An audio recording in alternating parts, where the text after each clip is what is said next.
Craven the Hunter, who uses all the methods of the animals. Now, witness the making of a new Marvel villain. Once you're on his list, there's only one way off. Aaron Taylor Johnson is Craven the Hunter. Rated R. Under 17, not admitted without parent. The Heed the Call podcast.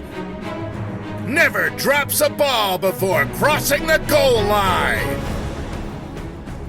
Ever.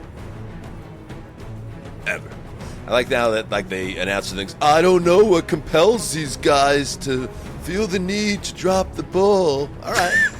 Okay, we got it. Get it out. Welcome to Heed the Call, the flagship program, Week 15.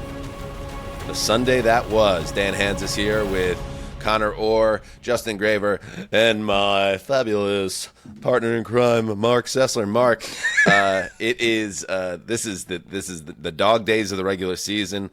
I'm trying to prepare for the show today, and a cavalcade of Christmas carolers start singing Jingle Bells, and I had to stop, and I let the moment wash over me, and then it was proceeded straight downstairs to get to work, because that's what we do, because we're pros. We are, and you've got to weigh the responsibilities around friends, family, the concept of holidays, and the fact that we had 22 football games unfurling at the same time today. There's a lot to juggle, but we've done this for a number of seasons in a row, and so even on a packed Sunday like this, I know that Connor's prepared. I know that Justin's prepared to handle what's ahead. I hope. Absolutely. I think. Absolutely. I believe in Carolers, Santa, it sounds and I delightful. believe in the heroes. Was it was it children carolers, or was it a combination of adults and children, or There were some adult chaperones and children carolers. I get concerned when it's all children. You never know what they've got up their sleeve, but Okay. All right, let's get into it. This was a big, busy Sunday that included the game of the year, or so we expected. However, there's one team that you'll remember their performance, and it wasn't the home team. Let's get it going with Justin Graver. He's leading the show, and will he hit the sound cue for the music? Everybody's wondering. Everybody wants to know. Let's get to it. Sunday recap begins now.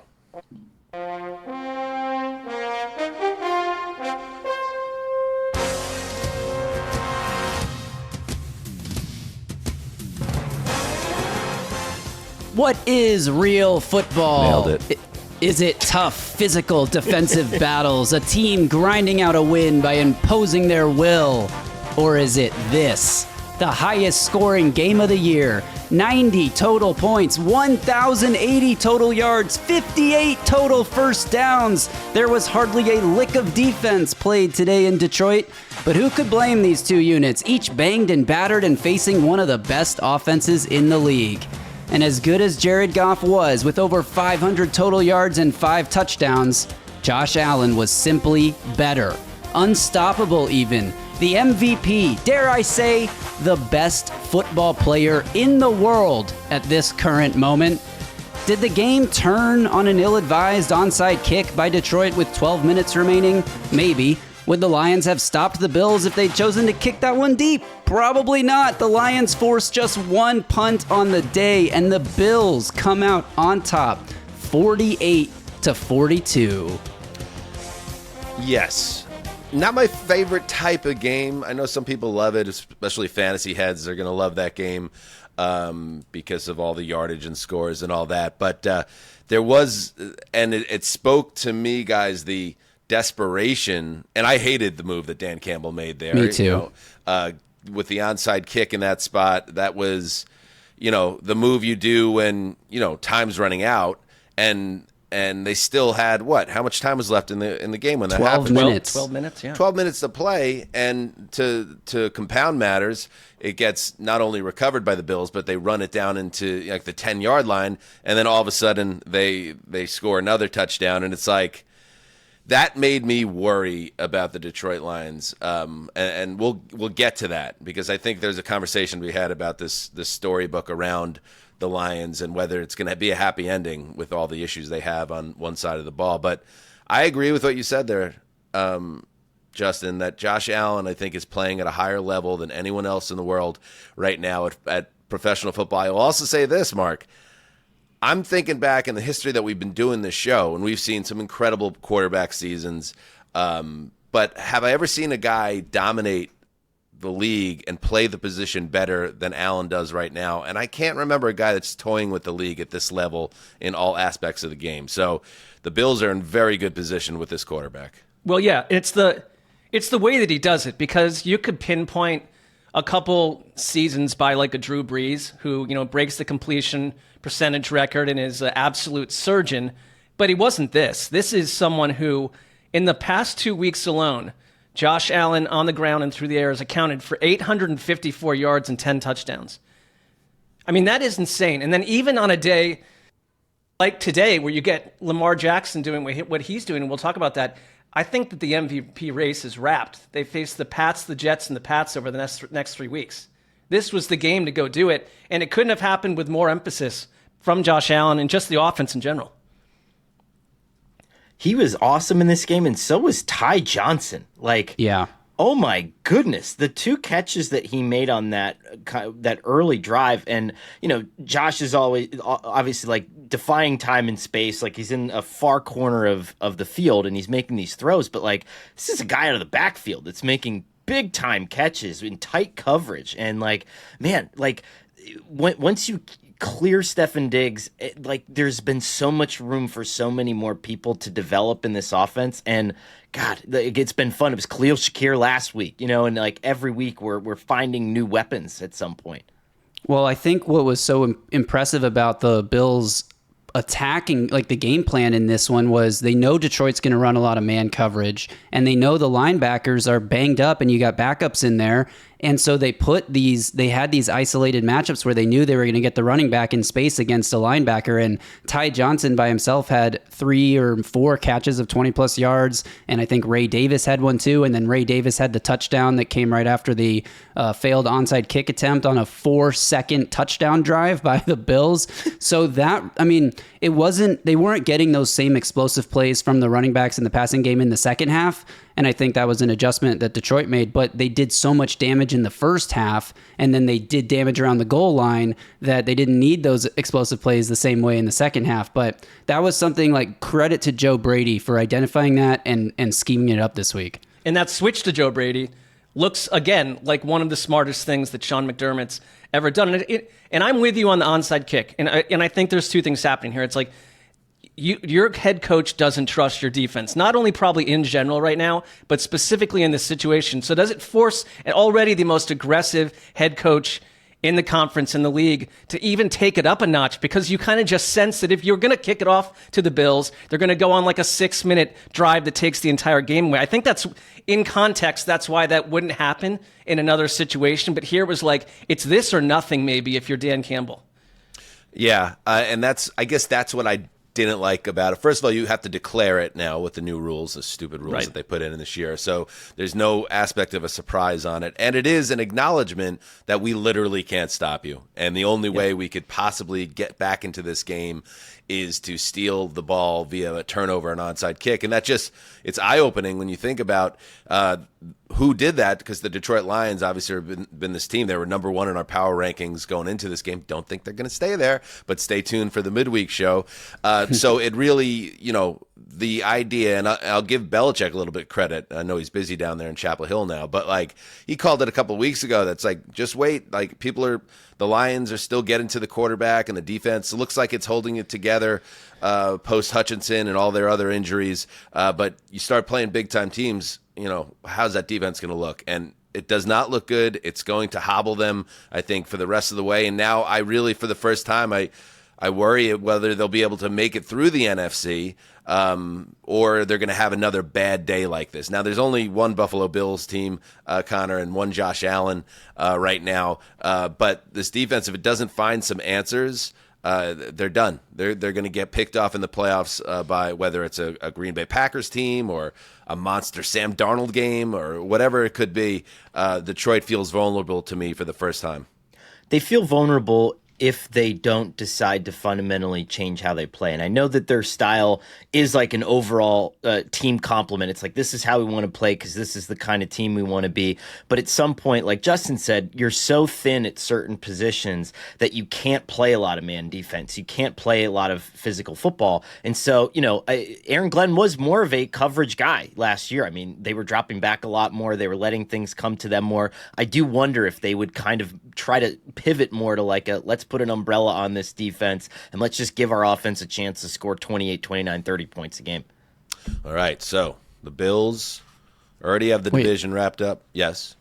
I just wanted to comment quickly on the Lions' injury situation while we talk about their banged-up defense, because they came into this game actually getting a bunch of guys back. DJ Reader, Levi Onwuzurike, Josh Paschal, Aleem McNeil, all set to return, all returned in this game. And then Aleem McNeil was ruled out with a knee injury in the second half, and Carlton Davis left the game in the first half. Dan Campbell said he doesn't feel good about either of those guys returning again this season. And then Carlton Davis's backup, Khalil Dorsey, was actually taken to the hospital after being carted off the field near the end of the first half in this game. So not only is Detroit already super banged up, they lost two more huge key pieces on that defense potentially for the season. It's crazy.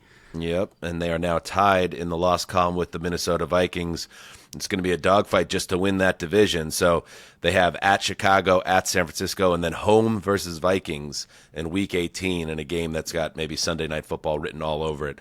So we move forward. The Lions fall to 12-2, and the Buffalo Bills, man, God, this just feels like it. Feels like it's the year. Quick shout out to Ed Oliver, by the way, who had 10 pressures in this game, the most by a defensive tackle in a game this season. Anything else, Justin? That's it. All right. I got to shout out Ed Oliver on a game like that. We can't just pass it by. Thank you, Justin. We could not, and we did not. Now we move on to the other big game on the schedule, inter-conference. I don't know. We've never figured that out. Yeah, we haven't yet, and don't even try to help us because nothing sticks for some reason when it comes to it. Anyway, Philly, Pittsburgh, Conor Orr.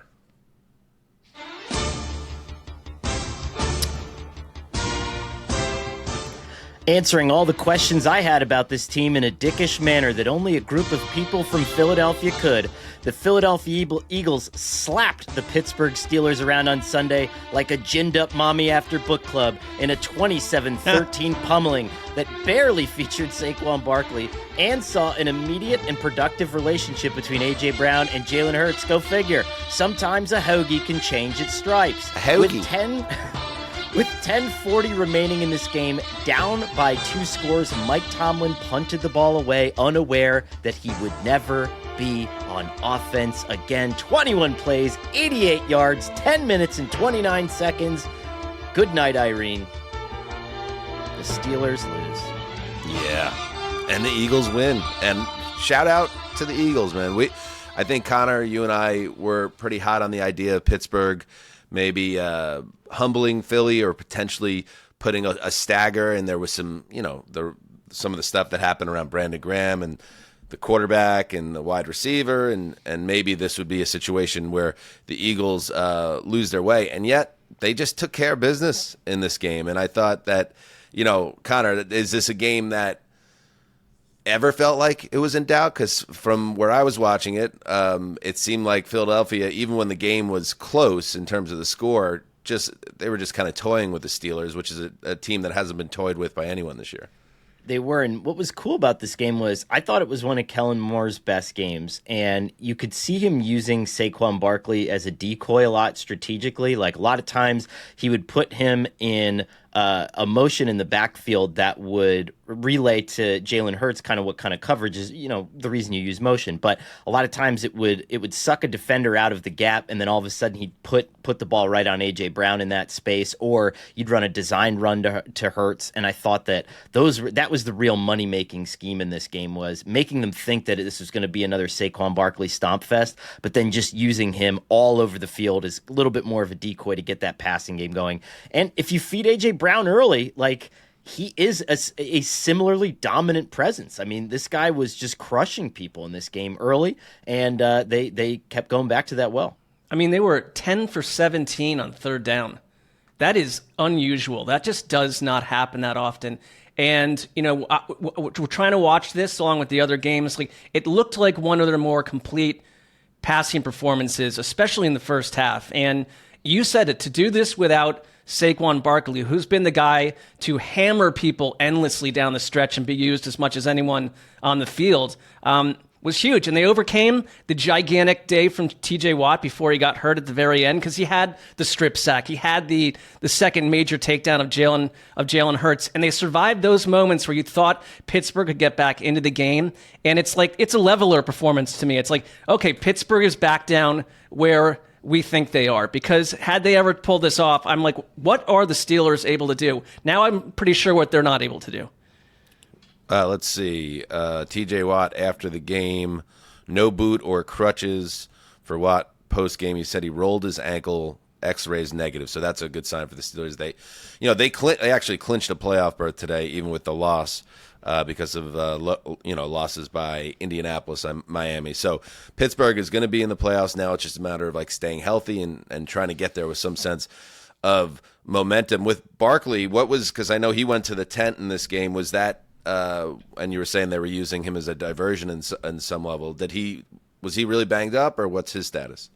It looked like a hip thing, but he came back later on in the game. Like, he took some time off before the half, but even that last final drive, he was directly involved in 8 of the 22 plays on that final drive. So I think everything's okay with Saquon. The other part of this too is that Kenneth Gainwell was having a really good game. And I like him. I wonder if it's one of those situations too where as soon as Kellen Moore got a feel for everything, Gainwell had some big catches in this game and some big first downs. And so you just get a feel for it, and you just wonder if it's maybe this is a game where we don't have to run Saquon 30 times and put him at risk of getting hurt in the playoffs. And, once they kept him out for a couple series, that offense was still doing really well. And I think that's what I needed to see personally. I thought they were just kind of using Saquon as a hammer to beat up some bad rushing defenses, but this was the total team performance I think I was looking for, and I'm sold now. I feel like a huge dick not drafting them in the Super Bowl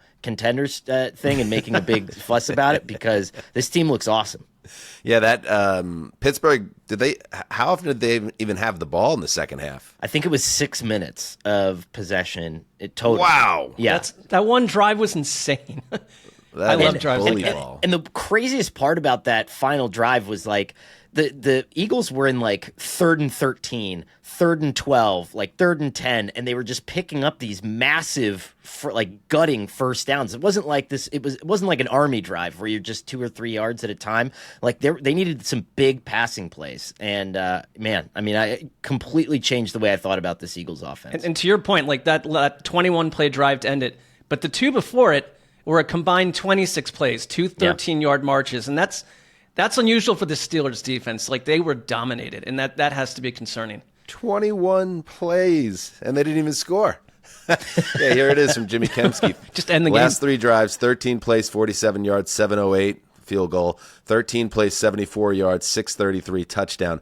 21 plays, 88 yards, 10:29 of the clock, end of game. And Tomlin, and he had a funny moment with a referee that he was annoyed with in this game. And if you're watching on YouTube, where you should be ingesting this program, he obviously had to be very frustrated by his performance. Look at him. He's like, get the away from me. You're allowed to say that, by the way? In baseball, you drop the F-bomb like that, you get tossed. But I guess they give the football coaches a longer leash. He got conservative, too, before that final march of doom by Philadelphia, right, Connor?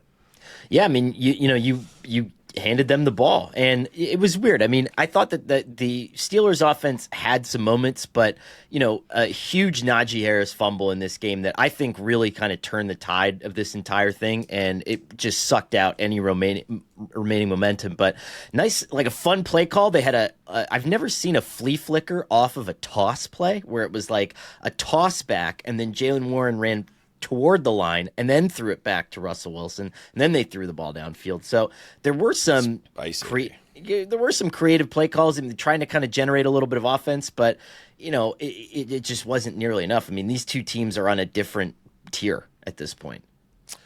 All right, and one more thing, because this tickled me. This shot of the Fox booth during this game. Let's check this out. You'll like this comparison, Mark. So you have Brady and Burkhardt. They're in conversation. And then in the back corner, in really kind of almost a creepy way, it's Dino Blandino just hanging out there. It's got, to me, it was giving me some real Eyes Wide Shut vibes. Okay, I can see that. I mean, I would say the framing, it's almost like they're, because isn't this the situation where Brady initially, like early in the year, didn't quite know how to interact with the creepy individual, whoever they placed in the back, whether it was Dean or fill in the blank? Like, it just seems like a very odd directional concept for a three-person type situation. Now, you don't even slide him in like they used to do with Collinsworth and Al Michaels. They got to stick him in the corner. Right. It's just it's a little emasculating. Do you know why Dean's in the corner, by the way? I don't, but Burkhardt here is committing a cardinal men's fashion sin, and it's one that appears a lot this time of year, and it drives me insane. I love Connor fashion tips. Go ahead. Me of all people, right? But it's when you wear the quarter zip and then you put the suit jacket over it. You have to pick one, and a lot of like football types like think that this is an acceptable maneuver this time of year, but you have to pick one. It's either a quarter zip and a nice overcoat, or it's the suit and tie combo. Like Brady looks good. Yeah, that's a layering concept you don't agree with. I understand that. Yeah. Right. I mean, I would say that I think it looks pretty sharp. I mean, he's wearing his handsome boy suit, so he probably doesn't want to cover it with an overcoat. So this is his way to be around it. But the reason why Blandino is in the corner is because Dean likes to watch. Well, yeah, I mean, that's leave it there. Connect the dots. Leave it. All right. Up next, another game with big playoff ramifications in Houston. Here we go. Oh, see? Good job by the producer. Justin, moving up. My favorite song in the rundown. Turn this up in my headphones. Here we go. Key change. Love it. Anyway, the hopes of this intrepid game watcher were high around the prospect of a sneaky shootout in Houston on Sunday. The Dolphins have moved the ball with proficiency since the return of Tua to the lineup, while the Texans, well, there's no real evidence of looming offensive breakout for C.J. Stroud and friends, but it does feel overdue, right? Well, there was no shootout to be found in Texas, not at the stadium anyway. In fact, it was the Houston defense, led by the great Sting, whose 2 fourth-quarter interceptions of Tagovailoa helped lock down a 20-12 win for the home team. The Texans clinched a playoff spot. Later in the day, when the Colts lost, they win the AFC South, while the Dolphins and their playoff hopes have been moved from the ICU to hospice care. Yeah, I love Sting. I know, Michael Shundigar, and he was awesome. Derek Stingley, his second interception ended the game essentially, and it came on a day where the offense had season low 190 yards. So Houston getting the turnovers really allowed them to win this game. So if you look at Houston and how do you make sense of where they fit in the big picture when we talk about who can win the Super Bowl, I still find them to be just a supporting player that is, primed to be picked off. But their defense has, and especially in the past month, had impact games, and with turnovers and touchdowns and just having timeliness to their impact plays that has really helped in a season where the offense just cannot get in gear. We know the issues with C.J. Stroud and how he has not developed as we thought he would in year 2, but their running game continues to be kind of boom or bust, and it was again today where Joe Mixon was under 50 yards rushing for the third time since week 9. So Houston, it's a mixed bag for Houston. They get the win. On the Dolphins side, it's just another year where the Dolphins, they melt down, and they were lucky to escape with the win against the lowly Jets last week at home. In this game, Tua and the offense just was completely out of sync. Tua had 4 turnovers in the game, and time again they had opportunities to turn this game in a different direction, and the offense just was not able to do it. So their running game has been bad. Tua had been very good until this game, and he was terrible. And as a result, it looks like another dark January for the Dolphins. And you can't blame the weather here because they played in a dome. Yeah, I think the biggest concern, like holistically for Miami, is you're not really a playoff team at this point. We're not even talking about that. But Mike McDaniel spent the early part of seasons dominating people with speed and in fair weather. But you went up against D'Amico Ryans, who knows you and knows your scheme and has known you inside the building back in San Francisco and understands what he's dealing with. And while other people who don't know as well haven't been able to stop Tua, they completely diagnosed that offense. Like Tua, who I think has looked really comfortable overall since he's returned, looked completely uncomfortable to me today. And it turned into big major turnovers. And I do think Houston, they're going to win ugly. I don't know if the Stroud thing gets fixed this year, but someone like Derek Stingley, you try to throw the ball at him, he allowed 30 yards on 6 receptions and got those 2 killer picks. And so I believe in the D'Amico Ryans defense as something that can change games and make people very uncomfortable. But I'm with you. I kind of feel like this is sort of a lukewarm playoff offering or division winner that I'm disappointed with the thing I wanted most, which is CJ Stroud. Yeah, after the game, Houston coach D'Amico Ryans said Stingley is playing just unbelievable football right now. And in addition to the 2 interceptions, he locked down Tyreek Hill. I mean, it was a great performance. And if he gets Defensive Player of the Week, it would not surprise me. So, I think what happens next here for the Dolphins is interesting. I wonder where Mike McDaniels is at. I know he's probably fine, right? But this is these Miami teams all kind of seem similar under him, and they have moments where they're just exciting to watch, and then they tend to fizzle out.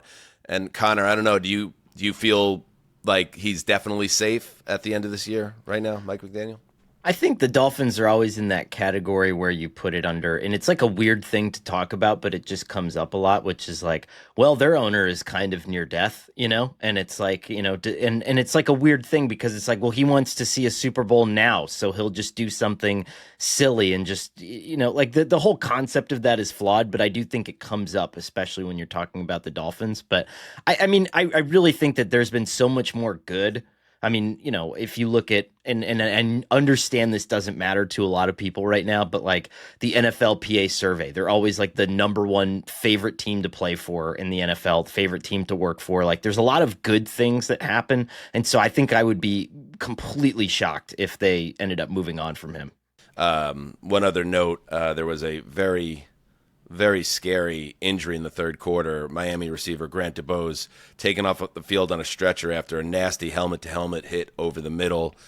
Really bad, cutting off his jersey, strapping his arms down on the board. They had wires and everything hooked up on him, and it was very concerning and scary, obviously. But McDaniel said after the game that there's been some positive feedback related to some head and neck imaging.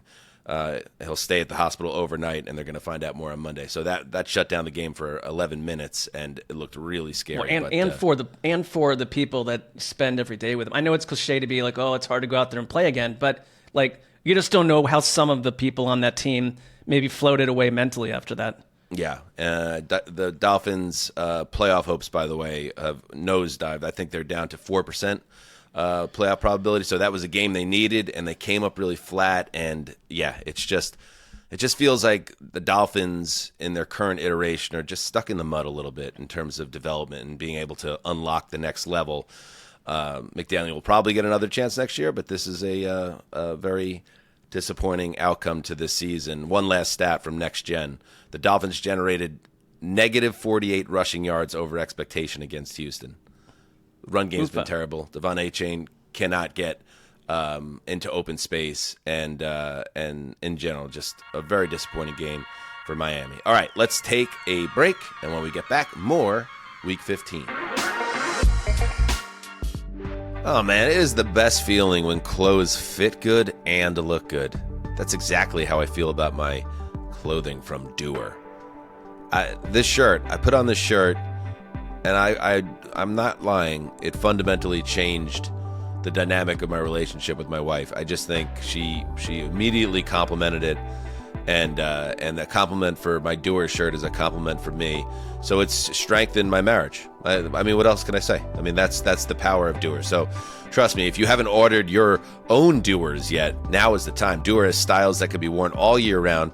Their stretch performance denim and lifestyle apparel is built for doing, like the fireside denim and all-weather denim, perfect for the colder winter months to keep you warm without overheating. Plus, Doer is committed to sustainability, meaning these are clothes we can feel good about purchasing.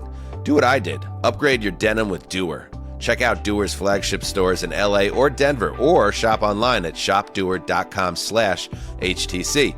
Right now, Heed the Call listeners get 20% off their first purchase when you use our exclusive URL, shopdoer.com/HTC. That's an awesome deal, so don't wait. To get 20% off, go now to shopdoer, shopdoer.com/HTC. It will save your marriage. Heed the Call. Dan Hanzus and Marc Sessler is on Underdog, so why not start playing on Underdog today? It's not just the NFL. The NBA is back. You got the NHL. You got college sports. So many options. So don't miss out. Download and play on the Underdog app. Sign up with the code HTC and receive up to $1,000 in bonus cash. Make the most of this NFL season by playing along on Underdog for our U.S. audience only.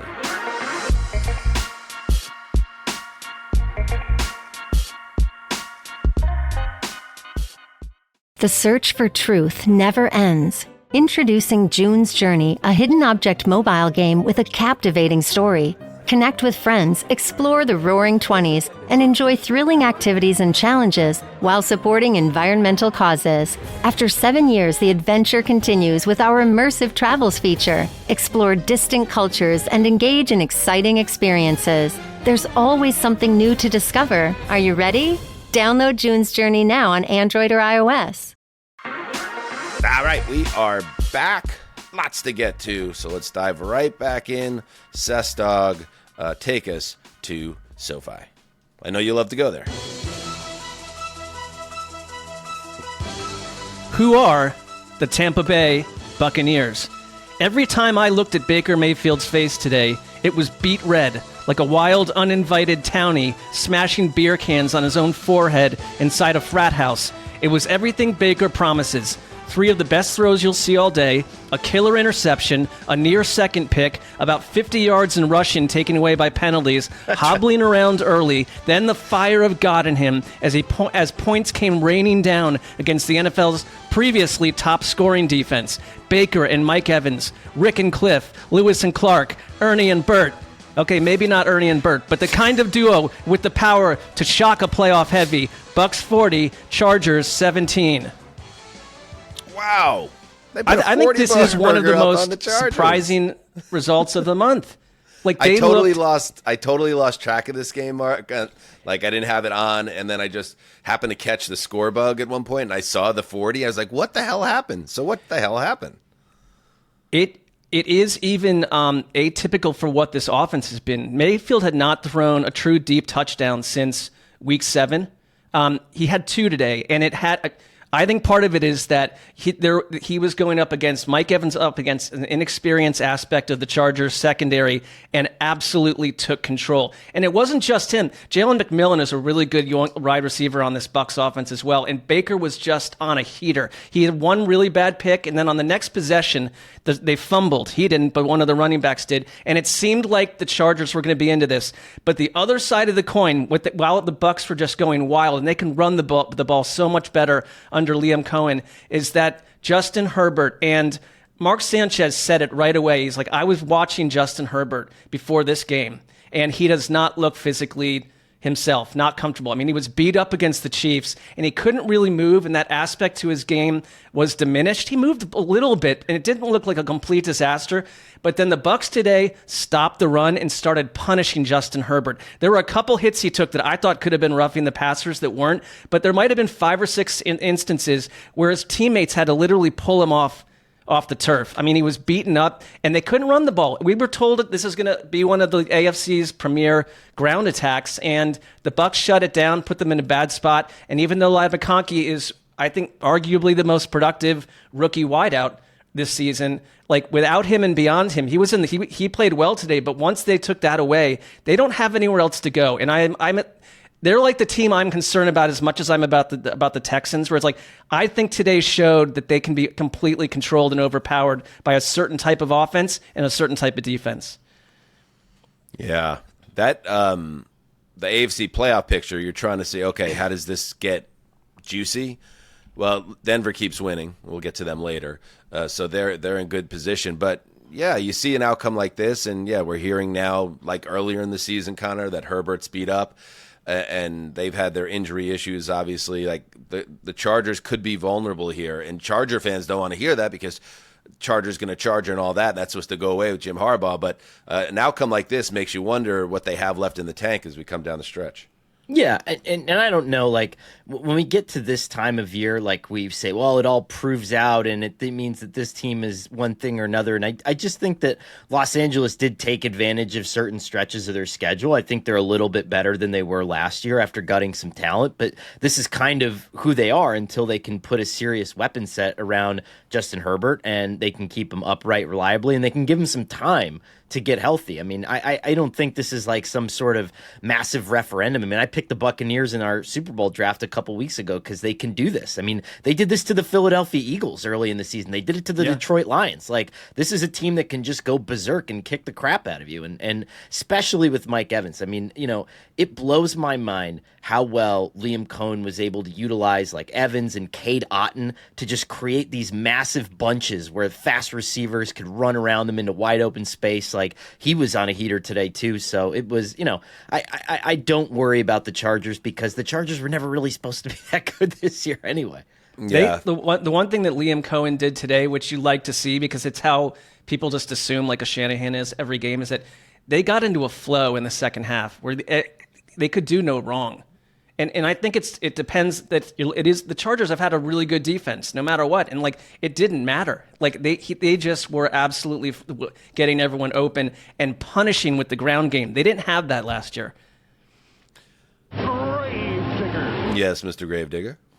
Connor, what was that you said about picking the Bucs in our Super Bowl contender draft? Uh-oh. Did I pick the Bucs or no? No, you picked shit. the Seahawks with your third pick. Oh, boy. Yeah, it's embarrassing. Can I do what Dan did and drop the Seahawks and pick up the Bucs? Too late. Yeah, if you had So done how that worked out for me. I Yeah. picked up the 49ers. That was doomed as well. Well, What was a patented Justin moment right there?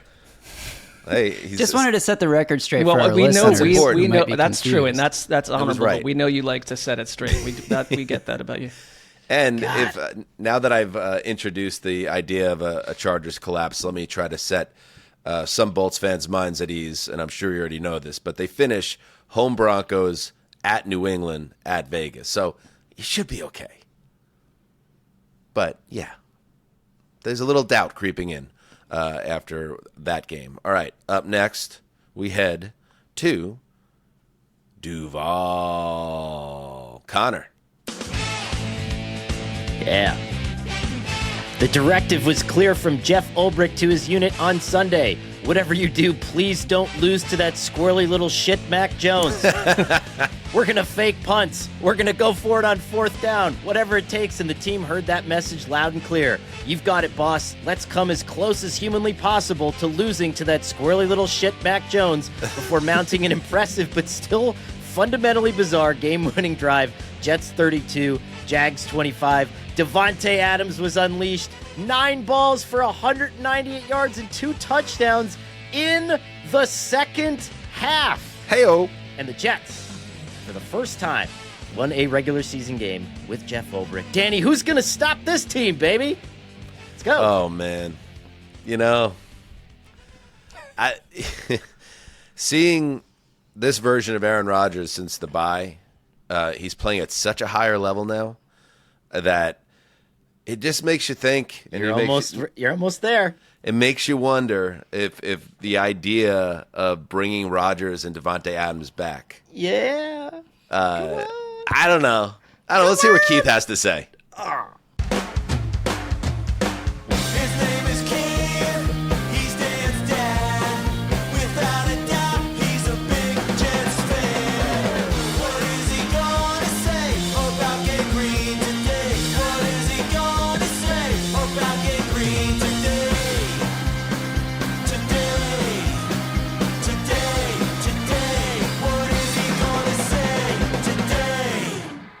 Great win by the Jets today, 32-25. A good comeback after a very quiet first half and another close nail-biter. But it was great to see both Rodgers and Davante Adams get on the same page. They were like spectacular together. So I think that it gives a little, the fact that it's only their fourth win, that just shows how starved we are for victories. But the good thing that I could see is maybe there is a possibility for Rodgers next year to be with the Jets, not just based on this game, but also he might be able to help if the Jets do get a quarterback, that he could be helping the rookie do well, or whoever they get do well. All right, I think that there's still hope. So great performance by the Jets today. We'll see how it goes.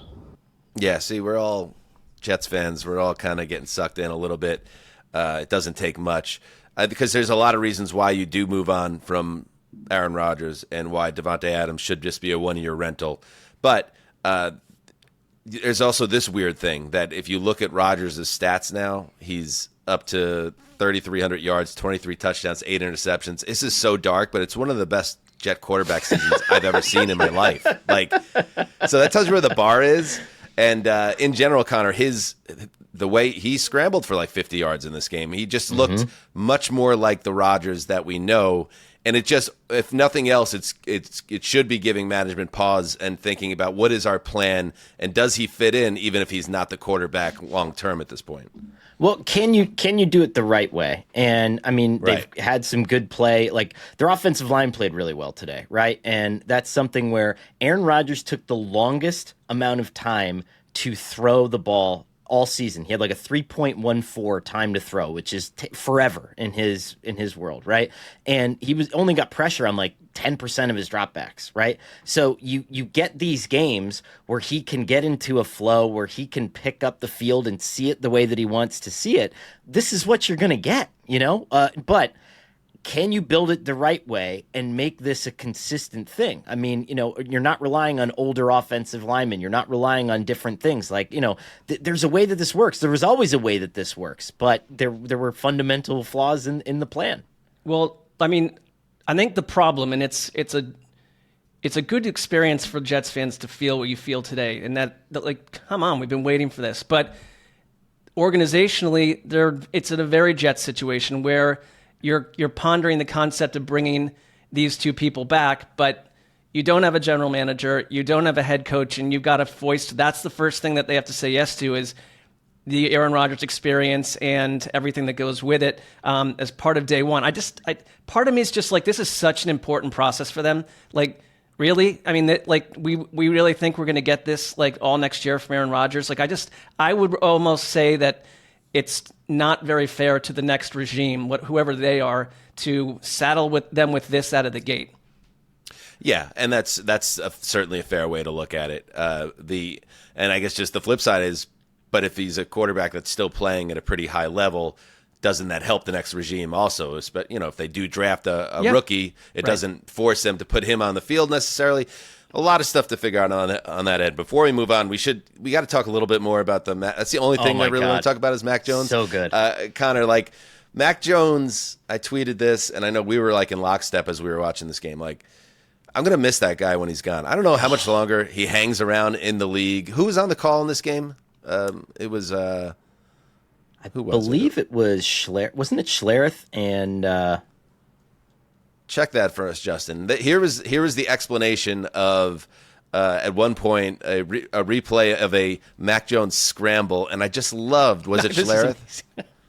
Yeah, it was Mark Schlereth and Chris Myers. All right, so here's Schlereth explaining the essence of Mac Jones, the athlete, after a first down scramble. Mac Jones, not known for athleticism or arm talent, really known for being a real smart guy.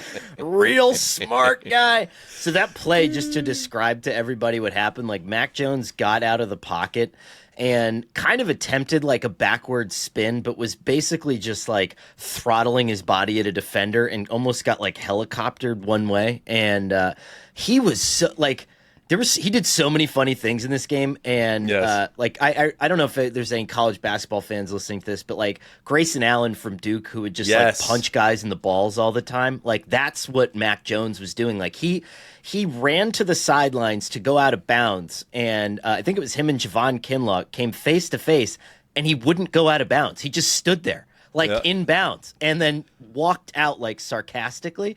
And then there was another one where he should have thrown it away, by the way. Also, so it was a stupid decision on top of it. There was another one where he like had a pretty decent scramble, and then he's on the sideline like whooping it up and like spinning his arms in the air. And I was like, this rocks. Like this guy. Look at this one. Oh my God! Like this guy, he needs to be a starting quarterback in the NFL again. You know what I was thinking about? Like as I was watching him, the way he moves, you don't see at the quarterback position anymore, especially guys that are not older guys.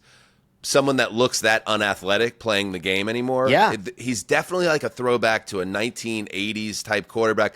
Even like it feels like his shoulder pads are a little too big for the era. He's like a. What is it? Anachronistic? How do you pronounce that? It's like he's out of time with the world that he exists within, and he's such a dick. And it's like it's good to have a guy like that around, and it's also great to beat a guy like that. Zach Rosenblatt, who covers the Jets for The Athletic, because Sauce Gardner ended the game. It was 3rd and 1. The Jets, after a questionable time clock management maneuver, deciding to score from in close instead of running the clock down and kicking a field goal, gave Jacksonville a chance. They're 3rd and 1 near midfield, and Mac just throws a it ball downfield, and it's intercepted by Sauce. Rosenblatt's tweet after Sauce Gardner said it was a little extra special getting the interception off Mac Jones because of their history, and then open parenthetical from Zach Rosenblatt, Jones punched him in the nuts when he was with the Patriots. Parenthetical. Wow. He really is Grayson Allen.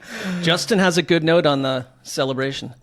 Yeah, if you guys don't know what this is, it's he's doing what they call the Rizzler, which the Rizzler is that guy that's often featured in the TikToks with the Costco brothers, AJ and Big Justice or whatever the that only adds to the mythology that we're discussing here. Like he's a dick who knows he's a dick. Yes, but he also has no real ability to play the game. But he's hanging around in the league, and I would like him to hang around for another 10 to 15 years. I have 2 more quick notes on this game. You had mentioned Ladd McConkey, Mark, as a candidate for best rookie wide receiver. I think Brian Thomas is right on his heels. Brian Thomas had another excellent game. Really good. They put him everywhere. The Jets could not cover him at all. And the other thing, it just came to me, but like the Jags did a whole throwback thing today. And Doug Peterson had on the vintage V-neck windbreaker with the visor, and that was just like one of the coolest. Like it looked like, and then Mac Jones, like you said, with the aesthetic, with the big shoulder pads. Like I felt like I was watching like the 1998 Tom Coughlin Jaguars. You don't get the sense you'll be watching Doug Peterson wear Jags gear for much longer. Not for too much longer. No, but it was fun while it lasted. Every minute of it. Yeah. All right. And I'm glad that we got Keith on the show today because we were edging closer to not being able to have Keith talk about one Jets win this season. So we checked that box. And shout out to my dad for his intrepid reporting, as always. All right. Let's move on. Up next, we head to, drum roll, please. I scramble to Denver. Ha ha ha.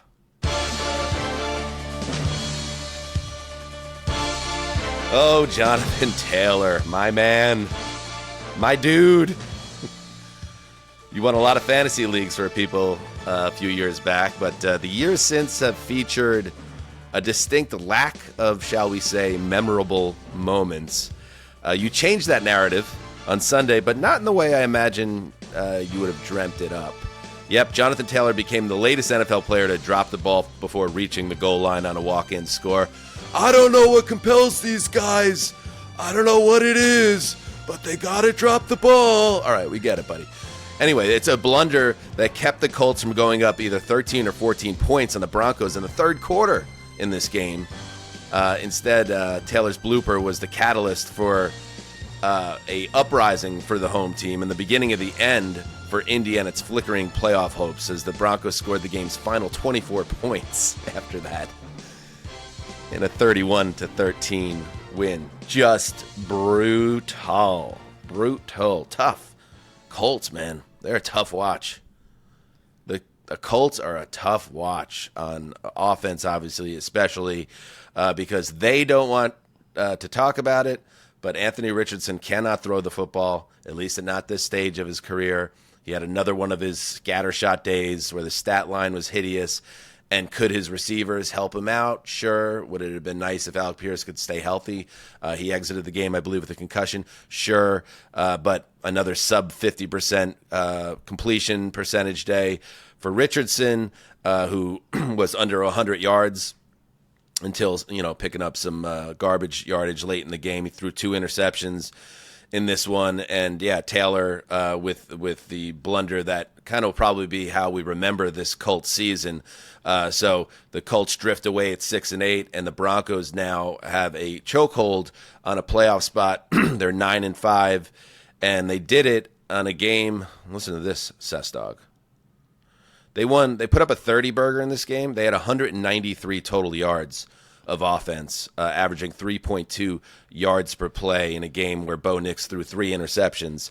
So Indy's defense wasn't at fault on any level, but the offensive struggles, Taylor's mega blunder, and the Broncos making big plays in big spots got it done. Well, in his third interception, predates that critical moment in the game. I mean, because when you've got your quarterback, and we all know where we are with the Anthony Richardson side of things, but some of the I feel like every time I look down, and his overthrows are different than anyone else's in the league. Like, they're insane. And the Broncos completely scrambled him in zone coverage today. You mentioned the completion percentage in that situation. It's like he is not seeing the field or processing.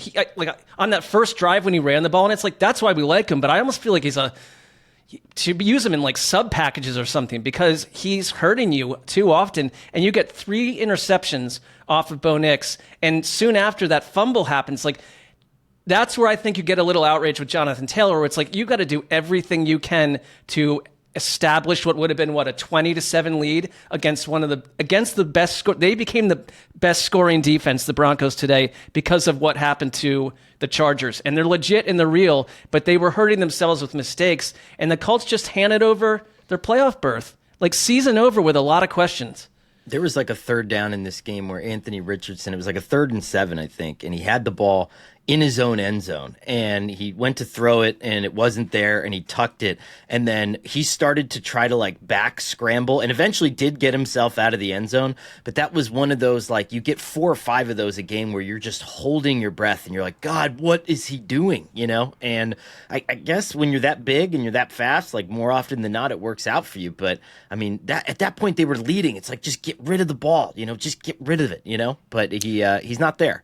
And here's the other thing with it is, like, at halftime, Steichen is interviewed, and he did the same thing he did earlier in the season when the reporter asks, how do you get Anthony Richardson to go? And he's like, I need to do a better job. I need to, come up with better plays for him. And they're doing all they can to protect him, but at the end of the day, it could be an isolating experience when you're the quarterback and your throws are what they are and they're not where they need to be. What's up, Connor? Is it just me, or is it just late in the season or the time of the year? But Shane Steichen sounds like Jimmy Stewart from It's a Wonderful Life. And if you listen to it in a certain way, it's just like, we got to help Anthony Richardson and keep Mr. Potter away from getting the, from taking all these people's homes. And, like, it's sometimes, I think it's all just running together for me. But he really does do like a smack on Jimmy Stewart.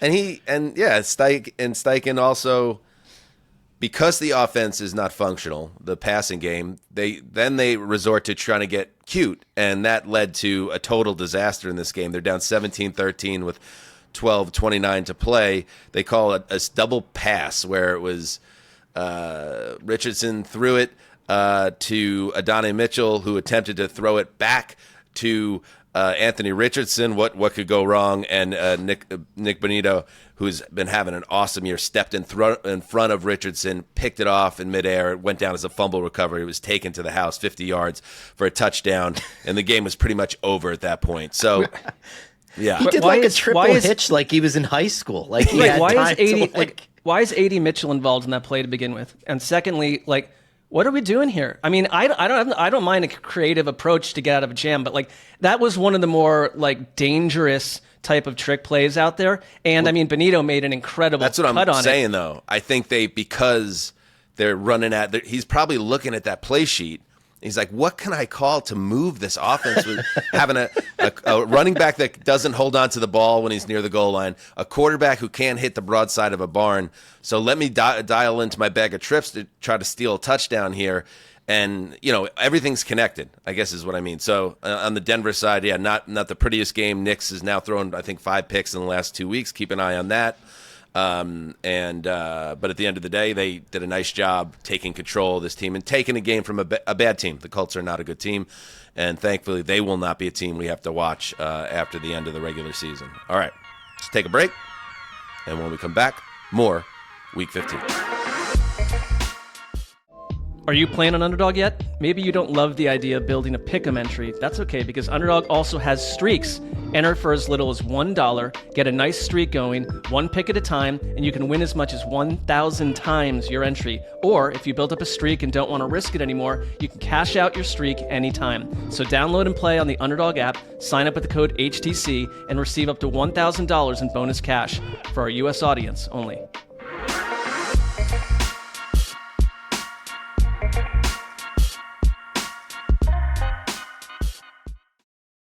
This episode is brought to you by LifeLock.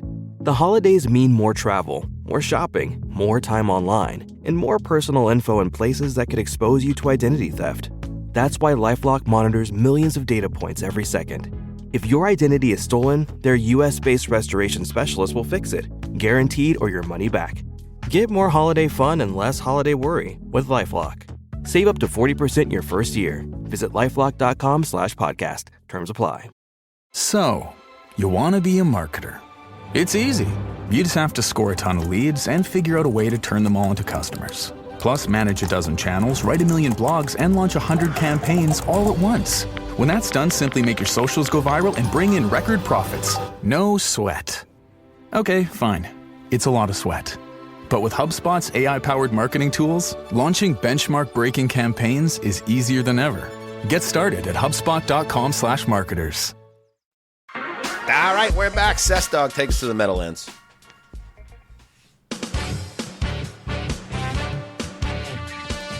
"224 feet above East Rutherford, New Jersey, a civilian aircraft drags a banner that reads, 'Mr. Mara, enough. We won't stop until you fire everyone.'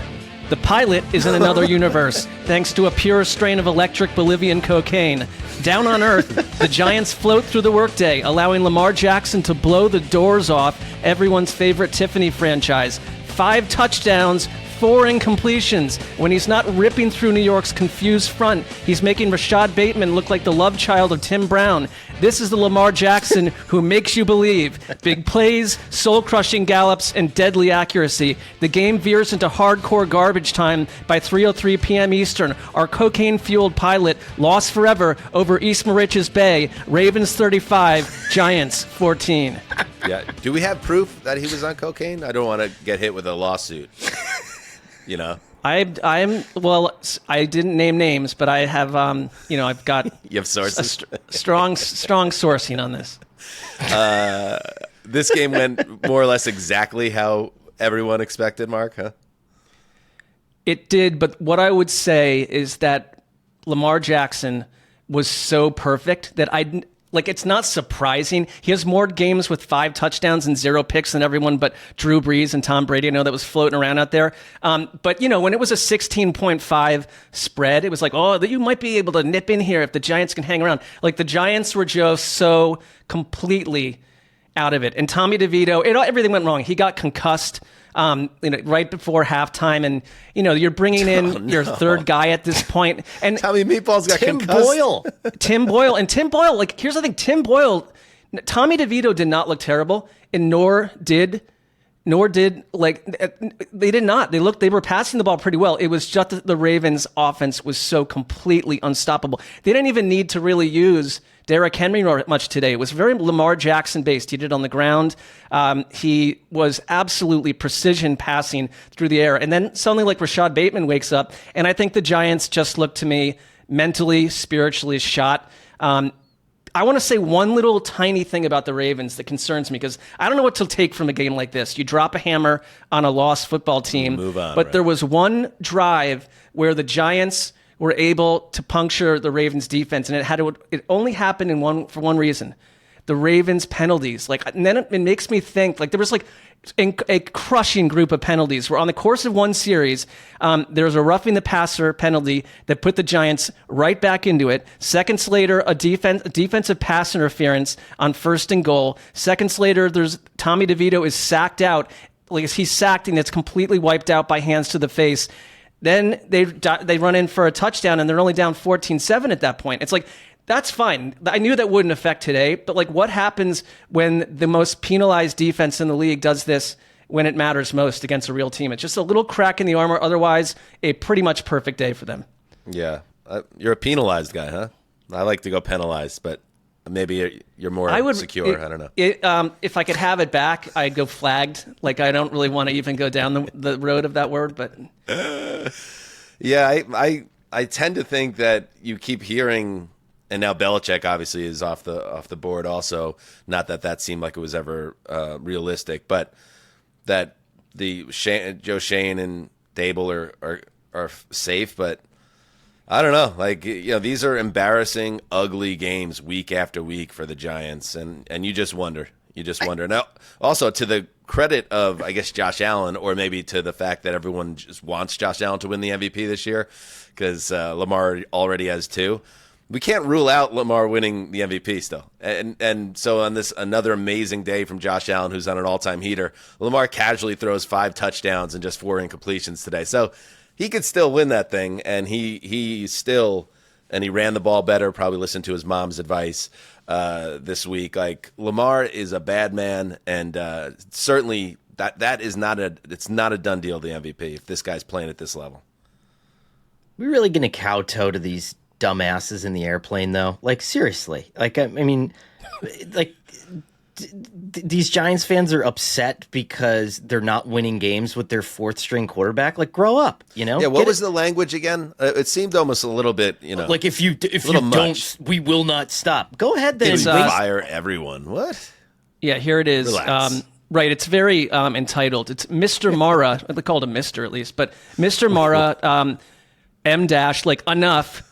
We won't stop until you fire everyone. Okay, well, go waste we're so scared. The billionaire upstairs is oh my God, there's a plane 300 yards above the stadium. What am I going to do now? They're going to keep doing it. It's I think what would annoy Mara more is that there were a flood of photos released from the stadium before halftime. And this is not the way I grew up watching, seeing, the old Giants stadium. It was more than half empty. People were just bailing on the experience. But it's that time of year and the situation's people get dire. hurt. I don't know. This thing really, it touches a nerve with me. Giants fans are so entitled and so goddamn annoying. Go ahead and keep flying that plane like an asshole in perpetuity. Brian Dable's going to go 10-7 next year, and you're going to look like a freaking idiot. Dable doesn't seem like the problem. To me, I'm with you on that. They have a lot of problems. You're scoring touchdowns with Tim Boyle. The players who are supposed to be playing well are playing well. All right, let's keep moving on. Up next, we head to Cleveland. Ooh, jaunty.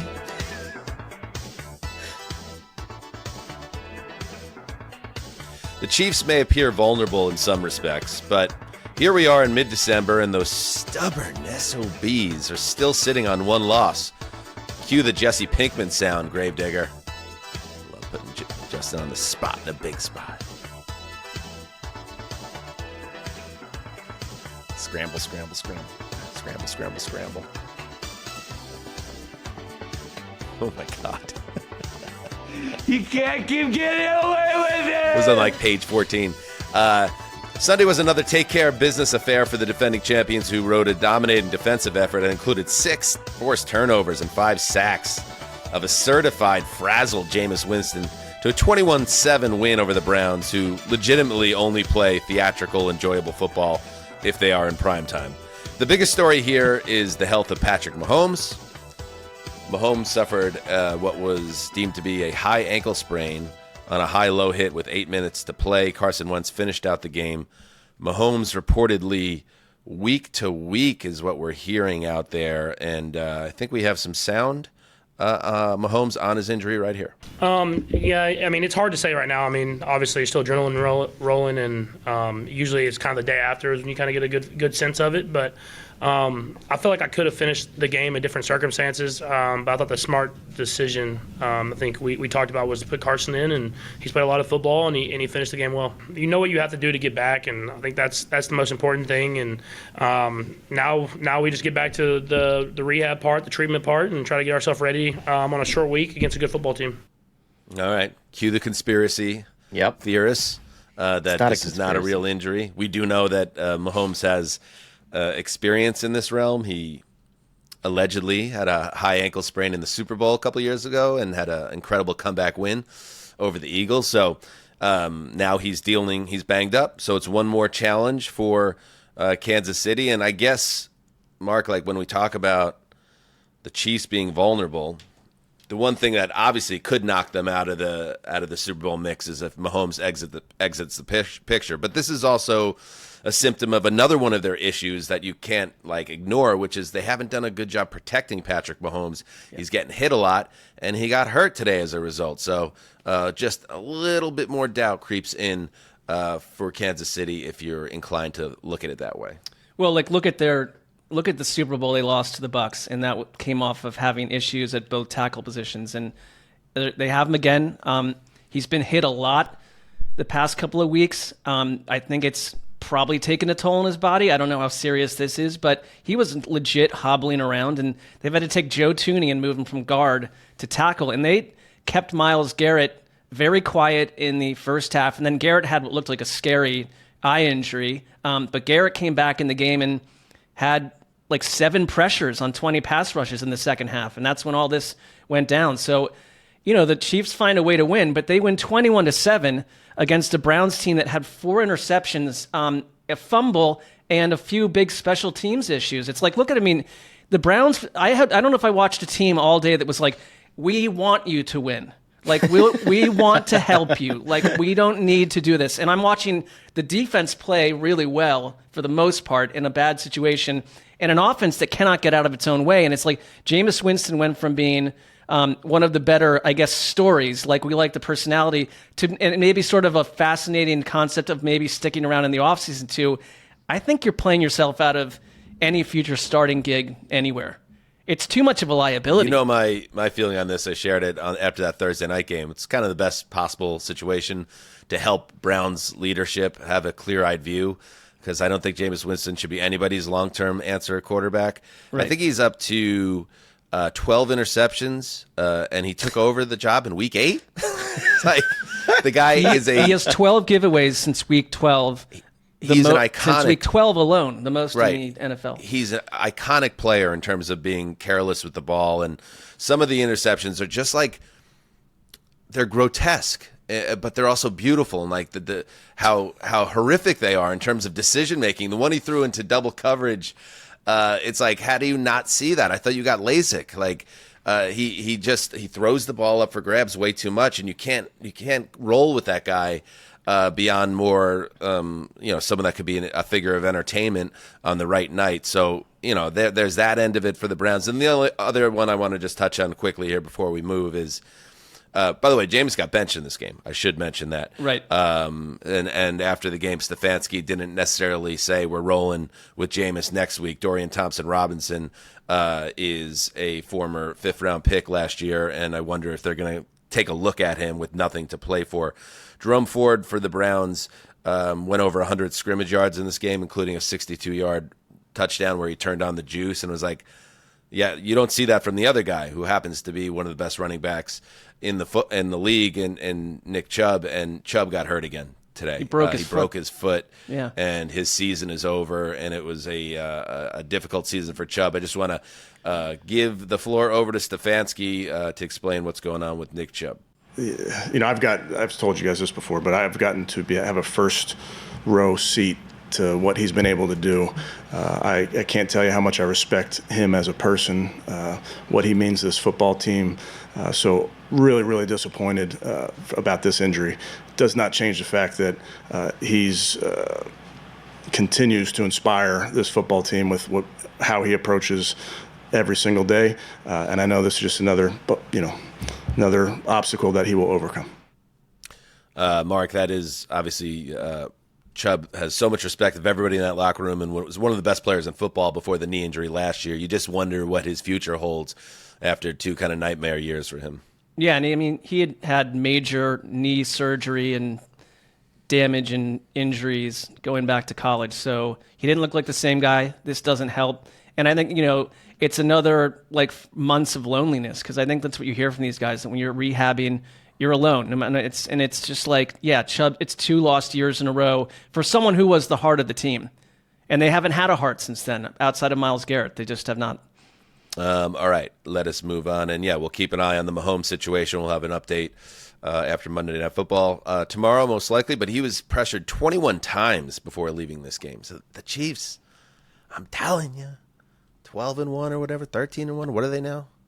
They are ripe to be picked off this year, even at 13-1. We'll see. All right, up next, we move to the desert. Marc Sessler, Pats, Cardinals.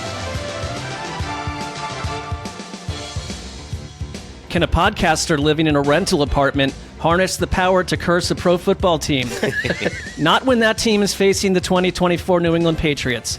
You knew Mark was sitting pretty right out of the gate when the football gods allowed Greg Dortch's fumble into the end zone. There it goes, about to dribble out of bounds, to be snatched by big-bodied tackle Jonah Williams. Touchdown Cardinals. Not when Kyler Murray looks possibly murdered on a hit. In comes Clayton Tune, but Kyler is back on the next drive, as if touched by his guardian angels. Not when the Patriots are 9 players away from a serious day at the office with the Crafts going nuts up in their precious suite. Are the Cardinals cursed? Did the person speaking curse them? He probably did. Shit. But not today, suckers. Cardinals 30, Patriots 17.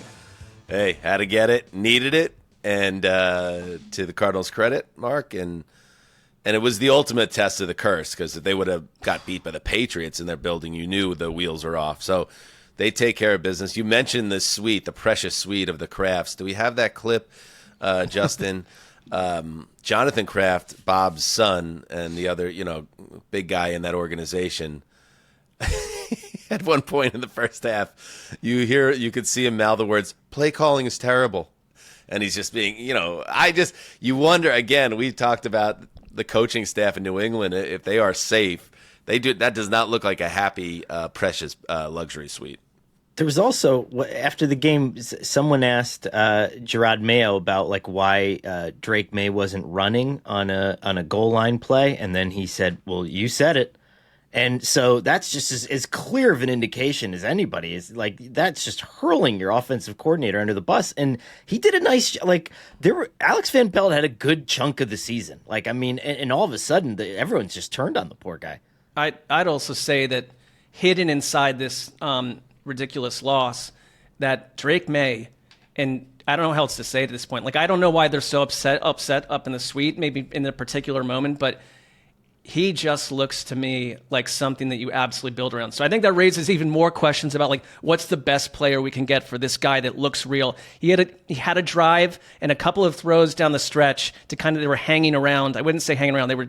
They a couple productive drives where it's he can throw the ball insanely. And there was this one play where he was rushing towards the end zone and he was about to get smashed, and he did a Patrick Mahomes quick flip into the end zone for a score, and the announcing crew was like, "Wait, what did we just see?" It looked pretty surreal from the camera angle, and it's just that he knew what to do in the moment. So that's your hope right there. They've got to put people around him, but they really are they are talent-wise, they just get so outclassed. Their left tackle was getting destroyed, the Patriots, and the Cardinals this was what they're good at. They can be powerful. You get enough from Kyler Murray, and this is the one they win. Now, I think that it raises my standing in them? I would say that my overranking of the Cardinals was probably going to go down as one of the things people will remember about my ill predictions this season. This was a respite. This was a respite. I do get that. They got the win they needed. They're 7-7. And yeah, to your Drake May point, the one interception he had was a well-thrown ball to Kayshon Boutte, who not only drops the ball, it appears, at least from the camera angle that we saw when it's live, that he scoops it and then flips it to the Arizona defender. It's like, you got to get this kid wild. some proper villains to play with. Because, just not good enough. Oh, man, Trey McBride still doesn't have a touchdown. Guys, not only does Trey McBride, 10 targets in this game, 9 catches on 10 targets for 87 yards. The man does not have a touchdown this year. I can't believe it. How many games can you have 8 to 12 catches and not score a touchdown? This is a historic season. And they did a play that's like an automatic touchdown-esque type of play from the 1 yard line. They ran the classic shovel pat, like the one the Chiefs made famous with Kelsey. The McBride comes in motion in front of the quarterback, and they shovel pass it to him, and he got stuffed to hit the half-inch line. It was crazy. He's projected to finish with 105 catches on 139 targets. And as of right now, 0 touchdowns. I'm not. He seems like a nice young man. I don't want him to be saddled with that fate of. I can't imagine there's ever been a 100-yard pass catcher in NFL history that never scored a touchdown. He has the most receptions right now in a season without a touchdown already. Incredible. Before he gets to 100. You could argue he's the best tight end in the league. That's never scored a touchdown this season. Yes. I mean, It's the craziest stat of the season, I think, that man does not have a touchdown yet, and we'll be tracking it closely. All right, Mark, good job. You got a dub. Let's take a break, and we will finish out the Week 15 slate. Football season is winding down, but there's still plenty of time to get into the action on Underdog. With higher, lower pick'em entries, daily drafts, streaks, and more, there's never been a better time to start playing. And it's not just the NFL. The NBA is back. You've got NHL, college sports, so many options. So don't miss out. Just scan the QR code on your screen to download and play on the Underdog app. Or if you're not watching on YouTube, sign up with the code HTC and you can receive up to $1,000 in bonus cash when you deposit. Make the most of this NFL season before it's gone by playing along on Underdog. For our U.S. audience, only.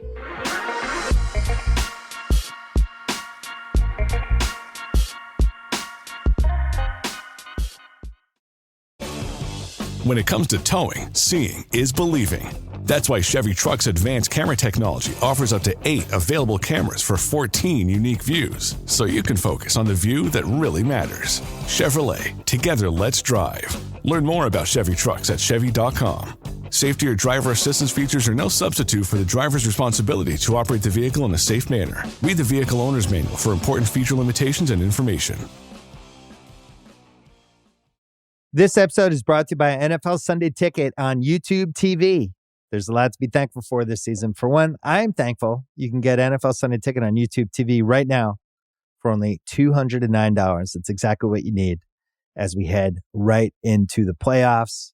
You can invite your friends over. Maybe you have a multi-view. You could have 4 different games, one for you, one each for the 3 other friends you invite. You can change the games around as soon as the outcome becomes pretty certain. Dump that game, put in another one. I've become the multi-view master. The moment the one of the games is losing steam, I'm ready to move right in and move it for another one. Build your own multi-view. One of my favorite words. Thank yourself this holiday season. Get NFL Sunday Ticket for the rest of the NFL regular season for just $209. Sign up now at youtube.com/BS. Terms and embargoes apply. Device and content restrictions apply. No cancellations. All right, we are back. A few more games to go in this loaded Week 15. Oh, it's Sky Rizzy time with Conor Orr. I can't wait. Down in the French Quarter of New Orleans, they call it Passion Ardente, fiery passion. But here in the Superdome, in Sky Rizzy's house, it's simply a way of life, a manner of business. In a narrow 20-19 loss to the Commanders, we saw America's favorite intern fight like Attila the Hun, gamble like Kenny Rogers, and love like Sally Field and Forrest Gump. He switched quarterbacks, perfectly utilized his timeouts, and it was nearly enough to pull off the upset of the week. Yes, we should all be talking a little bit more about Jaden Daniels, but after this masterclass, I'm not even kidding, guys. I'm dead serious. It might be time to consider the possibility that Rizball is here to stay. Come on! Do we remember 7 days ago, Connor, the locker room reaction to Sky Rizzi's excitement in New Jersey? Dude, this guy. I mean, I'm not taking anything away from him. I'm just saying, like, that to me screamed like a team that's playing out the string with a guy that they're just ambivalent about.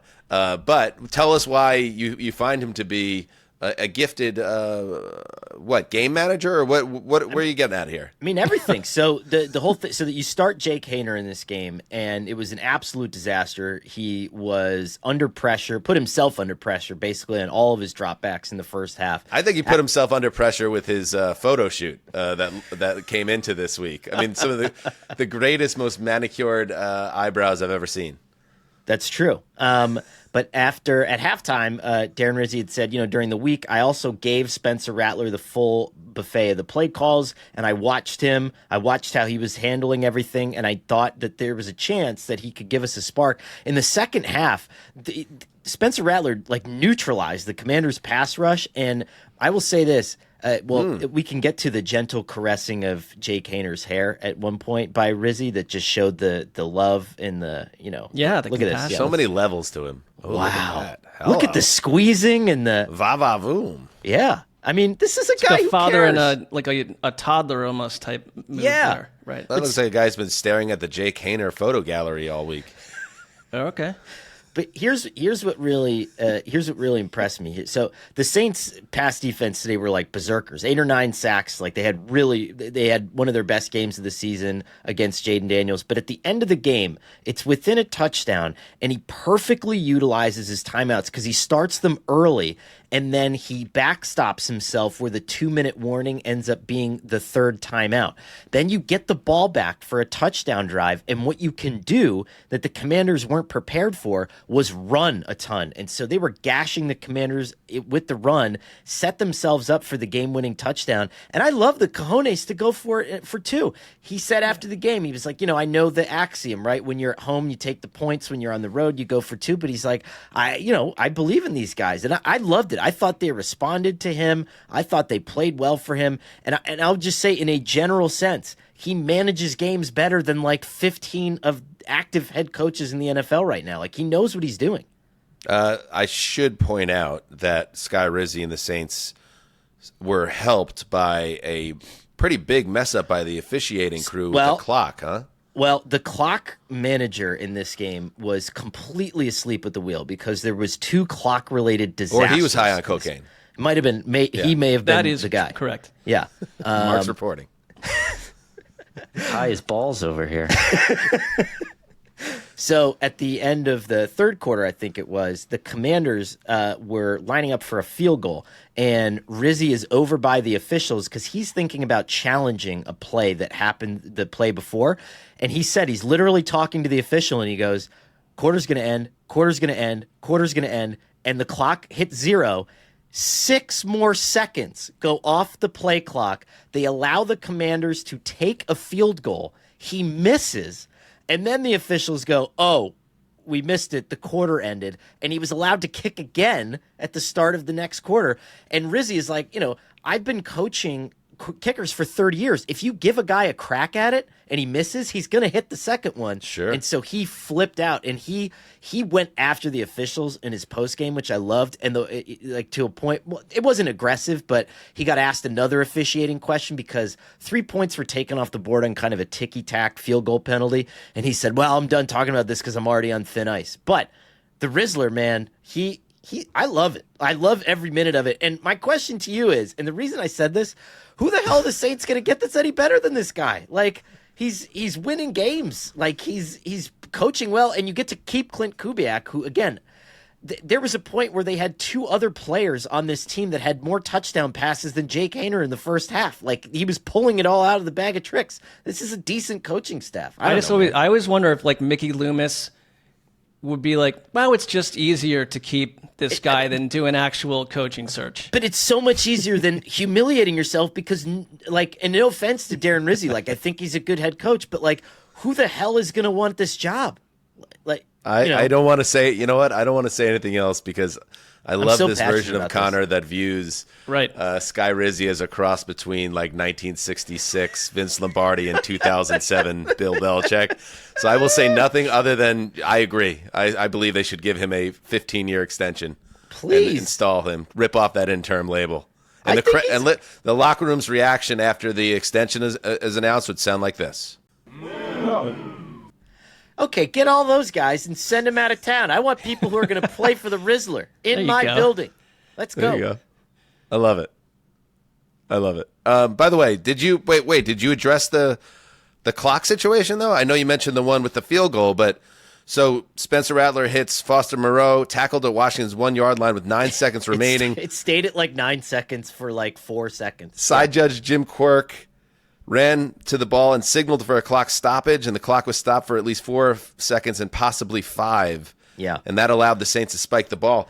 If the Commanders get beat on that would have been a massive story. We can't get that wrong. We got to come on, guys. My favorite part of it was Luke Johnson, who's great. He's a Saints reporter down in New Orleans. He was the pool reporter, and so he asked, and the head of officiating was like, "Yeah, we messed it up." You know, he thought he stopped the clock, and then Luke was just kind of like, "How the f*** does that happen?" And then the official just said, "That's all I got for you, Luke." Yeah, sometimes that's all that you can do. That's all I got for you, man. Like, all right, let's move to Charlotte, where the Panthers were favorites for the first time in a couple of years. Justin, how'd it turn out? I'm glad you said that because my open starts with the Panthers came into this game favored for the first time in nearly 2 full years. But the result was similar to the last time they were favored. They did not really show up to play in this one. Their pass rush, virtually non-existent. Run defense, a total sieve. And the Cowboys defense was kind of the opposite. They harassed Bryce Young all day long. Rico Dowdle led the NFL in rushing for the day, pending what happens on Sunday Night Football. With 149 yards on the ground, Cooper Rush was pretty good in this game. CeeDee Lamb especially was on fire. And the Cowboys leave Carolina with a 30-14 win and playoff hopes still kind of alive. I'm picturing later on tonight, Justin sitting on the couch, having a glass of wine with his lovely girlfriend, Jessica, and just venting about the show. Hanzus, he f***ing sandbagged me on my intro for Cowboys Panthers. Sandbagged me. He'll still be editing the show when that happens. He's not sitting on the glass with the wine at this point. The Cowboys are indeed mathematically still alive in the NFC, which is well pretty seen. Insane. Tough spot for me. Yeah, let's see. Let me take a look at this. Let's They're see if they're number 12. getting, when I check in on the ESPN page, do they get anything under the reason column? Because that's when you need to start taking it seriously. Nope. No. Dash. Double dash. Yeah. Double dash. 6 and 8. So we're not there yet. We're not there yet, I was going to say one thing, Justin, that you point out. Rico Dowdle, like over the last 3 weeks, because that's been like they can't run the ball. Over the last 3 weeks, he's been like legit a real factor. But I don't know what that means in the larger scheme of our earth after all of this, because that's not probably the permanent answer, but he did it again. He runs hard. He makes people miss. Like, he's a pretty talented guy. I'm kind of surprised that nobody in the Cowboys organization like realized that coming into the season, and they tried to make Ezekiel Elliott like still happen. Maybe that was a Jerry Jones mandate. I don't know. Oh, it certainly feels like it. Yeah. It does. But I also wonder in this game specifically how much of it was just like Carolina looking more like first half of the season Carolina and a lot less like the recent Panthers that we've seen, because they were they were bad across the board, offense and defense, outside of an 80-something yard touchdown to Jalen Coker caught and ran to the end zone, which was a nice play by Bryce Young, and Jalen Coker, 83-yard touchdown. Other than that, the Panthers offense just didn't really show up in this game, and that happened pretty close to halftime. It made it a 10-7 halftime game after Brandon Aubrey missed a 70-yard field goal. No, I saw that. Come on, we can't be sending my half. man out there for 70s. Those percentages dictate contracts. We keep sending him out. This is not the first time they've sent him out for, They're trying to break the record. Yeah, I know, but 70? You put my man in a bad spot. It's wild. But it felt like a game at halftime, and then the Cowboys came out in the second half and just kind of played like how the Cowboys sort of maybe expected to play entering this year and haven't done a lot this season, but maybe it's because the game wasn't in Dallas and they just can't play well in Dallas this season.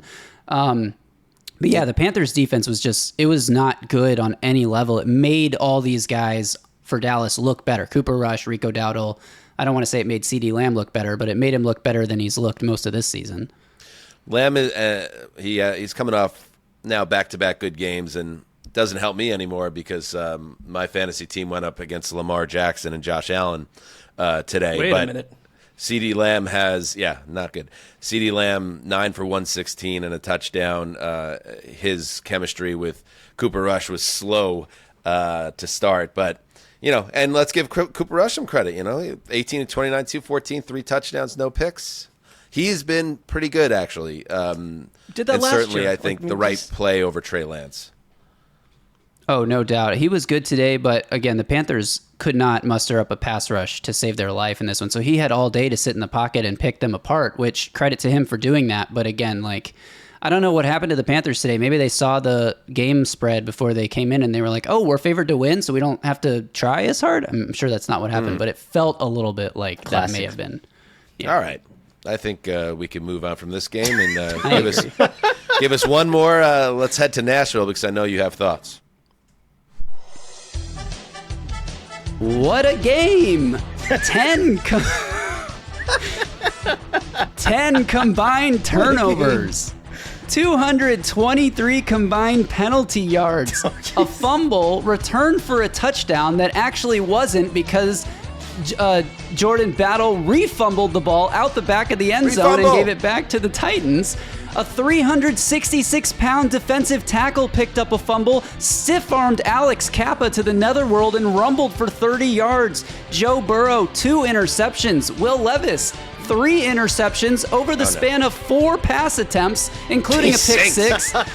He was benched. Get Mason Rudolph in there. Mason Rudolph won the minutes that he played. 13-6. Look at Mason Rudolph. But the Bengals won this game by 10. However, it was not that close because the Titans scored a completely meaningless touchdown as time expired. So, they didn't even get to kick an extra point because time had ended and the game was over. Final score, 37. Bengals, 27. Titans, 10 combined turnovers, most in a game since 2007, and 223 combined penalty yards. This game was such a chore to watch despite the 64 total points that were put up. It was. I texted you guys, this game was drunk because it was like Burrow throws a pick. Oh, Levis throws a pick right back. Burrow fumbles the ball. Titans give it right back. The Bengals pick up a fumble and are literally going to return it for a touchdown, but it's fumbled before it wasn't a Jonathan Taylor, he just dropped it situation. He was running with it and just lost it out the back of the end zone. It was wild. It wasn't the Malachi Corley situation. It wasn't the Jonathan Taylor situation, but he was beginning his celebration. So as he was crossing over, he was moving the ball from one hand to the other needlessly, and he gets hit with a horrific gaffe of his own. Yeah, your team sucks, dude. They suck. I wonder what happens with this whole regime too, and Will Levis is rubber stamping himself out of town. 8 for 12, 3 interceptions. Here's Brian Callahan after the game. And again, we remember Callahan early in the season when Levis was doing the meme of the week every week, being furious with his QB. He just sounds, at least reading this quote, I'm curious to listen to it now, like a guy that's just defeated. It's not Will Levis's fault alone that the Titans suck, but Will Levis turning out not to be the guy I thought he was has really killed them in a lot of ways. Yeah, I think there's definitely a lot of positives that I do like and I am excited about. It's just there's too many negatives that don't give us a chance to win the game, and that's where we're at right now. Too many negatives that don't give us a chance to win the game. But how else do you say it? That's an indictment. How else do you And say he it? went I mean, on like- to say that they're not getting enough positive plays in a row from the quarterback position specifically. And one really interesting note, when Will Levis was benched in this game, he did not speak to Brian Callahan about it. He was told by quarterbacks coach Bo Hardigree, "You're not going back in." And he was like wincing with his shoulder during pregame warmups. There was a 3rd and 12 in this game where the Titans called a read option, and Levis got absolutely smoked on the play. Didn't even come close to converting, and a lot of like speculation that he may have re-aggravated his shoulder on that play. But regardless, like, I think you're 100% right. Will Levis, he built up some goodwill over the last 4 to 5 games playing better football, not good, but better. And then today happens, and it's like, you can't trust this guy to drop back and throw a pass because he's not reading the field well. He's inaccurate on some balls. Like the second interception wasn't necessarily his fault. It was a bad pass. Nick Westbrook-Akina, like, gets a hand on it and just like tips it right into the defenders. It was similar to Drake May's interception, but it was still a really inaccurate pass. So it is Levis's fault ultimately. There was an just actual bad. quarterback in this game, and he seemed quite peeved by at one point that let's watch video that we have. Yeah, What was this about? Because this was at the end of a game that they're comfortably leading by 16 points, 1 minute, 9 seconds to play. And this is a quote, again, lip reading here. "That was f***ing embarrassing. F*** that. We suck today." It's week after week. It's my only thought, Mark, about like keep an eye on this as we head towards the offseason for the Cincinnati Bengals. Like, where's Joe Burrow's headspace at? And if I was a Bengals fan, I'd just be a little nervous that like even at the end of a win, he just looks unhappy, and you wonder if that manifests itself in anything as we spin toward the offseason. I just wonder about like the relationship with his coach, quarterback coach, his coordinator, his head coach, and it's like, is it the kind of thing, and I think you mentioned this a while back, where it's like the mantra of the offseason is we get Joe Burrow involved, we make sure that we keep his guys around, and we empower him the way that you would empower someone in a small market franchise that you don't want to somehow lose sooner than you should. You want to keep him there for multiple contracts, multiple years, and it seems like every week you talk about your Will Levis meme or whatever, but like we're getting this from Burrow like on a weekly basis. It seems like irritation, agitation, frustration. And they still haven't paid Jamar Chase, obviously. They haven't paid T. Higgins, so they have 2 big contracts they got to work out this offseason to keep Burrow happy. But, and I don't know what he was pissed about. They didn't really give us much context in the broadcast because, the Bengals put up 30 points on offense, 37 points total. And their defense, who we've been asking to just like step up and play well for like once in your lives, forced 6 turnovers today and played pretty good football. The Titans put up 27 points, but only 21 real points. The last 6, again, complete worse than garbage time, like post garbage time. So the defense stepped up and played pretty well. The offense was on fire like they have been. This was a complete game for the Bengals outside of the 4 turnovers they committed, one of which was the fumble out the back of the end zone, so you hardly count that. Burrow did throw 2 picks that were like not good passes. The first one was, I don't know what he was looking at, and the second one was underthrown, and the safety dove in and picked it off. But the Bengals played well. Like, they dominated this game, even though they only won by 10 points. Just to note, 6-8 Cincinnati is, and they also, Mark, have the double dash next to under the column for what they need to go right for the playoffs. But they finish with. Let's see. They finish with more like home Browns. RIP. I don't need double dash. Home Broncos at Steelers. So they got to start by winning out and then hope the Chargers or the Broncos collapse. Otherwise, the Chargers have to lose all 3 because the Chargers have only 2-game lead on Cincinnati, but it's essentially a 3-game lead because they have the head-to-head tiebreaker. Right. So they have to win out, and the Chargers have to lose out. So very bleak indeed for Cincinnati, but still a flickering pulse. All right. That takes us to Sunday Night Football.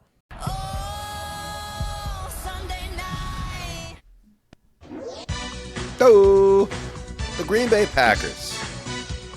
That is a team that intrigues me, especially after the performance they put on Sunday Night Football. A 30-13 win over the Seattle Seahawks at Lumen Field. A really thorough piece of footballing by Matt LaFleur and his merry band of marauders who put up 14 points unanswered in the first quarter and never really feel like this game ever comes in any danger of slipping away. So the Packers moved to 10-4. and they look really good doing it. And Seattle ends this game with questions how they're going to close the season and where Geno Smith fits in after he leaves this game with an injury. Marc Sessler. Right, that changes everything, because while someone like Sam Howell, who comes in, has starting experience, he also threw 21 interceptions a year ago, which led the NFL, and he's sort of a roller coaster ride, and it kind of nullifies everything that the Seahawks hope to be with Geno Smith, which is consistent, which has been someone where it's like he's not the star of the league, but he can carry you to this point in the season. I just found the pressure they put on him. This is not something that the Packers, historically do to quarterbacks. Like tonight, they had 7 sacks. The first 5 came without actually blitzing. That's pretty rare. And they put him in a blender and they completely confused Sam Howell. And they're just a very complete team. I'm with you. I'm just intrigued because it seems like there was a moment in the game when you had the Josh Jacobs, and he started so well, but you had the Josh Jacobs fumble. Is this where a team starts to unravel a little bit and come on out and maybe have a team like Seattle at home climb back in, and then they put the clamps on them? So it's another kind of way to win a game for Green Bay, and I'm really impressed. And I think it's only annoying that the way we categorize playoff systems is that their record aside doesn't necessarily put them where they should be seeded wise, but that's how they do it. Can we talk about a punter for a second? Sure. That guy. Dude. So after the Thanksgiving game, the Miami game, when the Dolphins return guy completely just lost the ball, I kept looking for I wanted to see the trajectory of it, and I watched the game over again. I watched the all 22. I couldn't see it, and so I wrote in the power rankings that I could only just imagine what it looked like bearing down on them. Well, tonight we got a look at it, and I was so happy. For the first time, Chris Collinsworth did something that made me happy. But you could see the way that ball comes down, cascading down, and it just keeps shifting, hooking towards the sideline like that.